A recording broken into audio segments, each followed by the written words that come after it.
ก่อนฉลองปัสกาพระเยซูเจ้าทรงทราบว่าวันเวลาที่พระองค์จะต้องจากโลกเมื่อหาพระบิดาได้มาถึงแล้วย้อนพระองค์ได้หักพวกคนของพระองค์ที่ยังอยู่ในโลกพระองค์ได้หักพวกเขาจนสุดขีด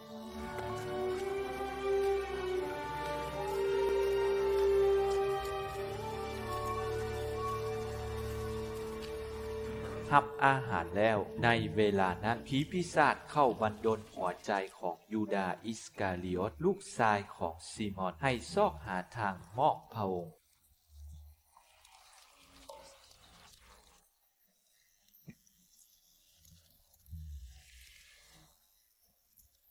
และย้อนฮู้จักว่าพระบิดาได้มอบทุกสิ่งอย่างไว้ในพระหัตถ์ของพระองค์ทั้งฮู้จักว่าพระองค์มาจากพระเป็นเจ้าและจะลบคืนเมื่อหาพระเป็นเจ้าพระองค์จึงลุกขึ้นจากโต๊ะรับอาหารแก้เสื้อออกเอาแพรมัดแอว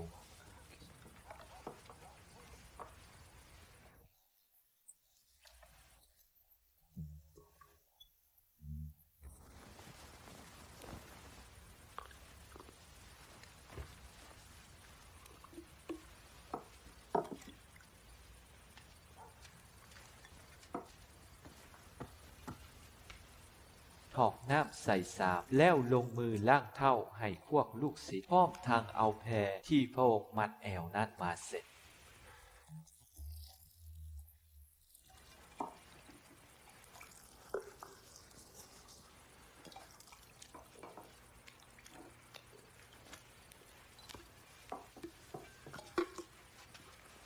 เมื่อพระองค์ทรงมาฮอดซิมอนเปโ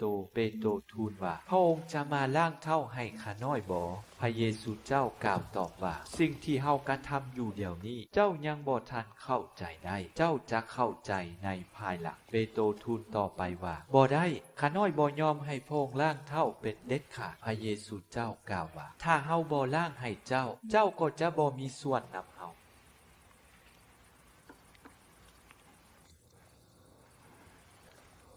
ซิมอนเปโตรเลยทูลว่าดังนี้บ่แม่นแต่ล้างเท้าเท่านั้นขอพระองค์ล้างทั้งมือและหัวให้ข้าน้อยด้วย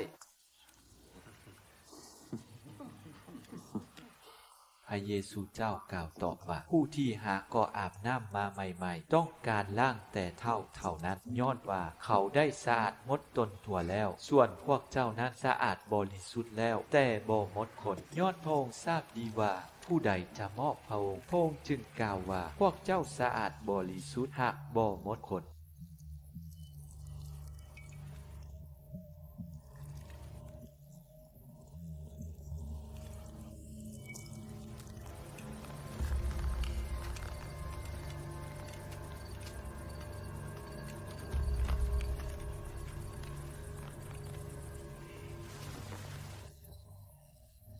เมื่อล้างเท้าให้พวกเขาสำเร็จแล้วพระองค์ก็ทรงห่มเสื้อเสด็จไปประทับอยู่ที่เดิมกล่าวว่าพวกเจ้าเข้าใจเฮาได้กระทำสิ่งใดให้พวกเจ้าบ่พวกเจ้าเอิ้นเฮาว่าพระอาจารย์และพระเจ้าก็ถูกต้องดีแล้วเฮาแม่นคือพวกเจ้าเว้าแท้ถ้าว่าเฮาผู้เป็นพระเจ้าและอาจารย์ได้ล้างเท้าให้พวกเจ้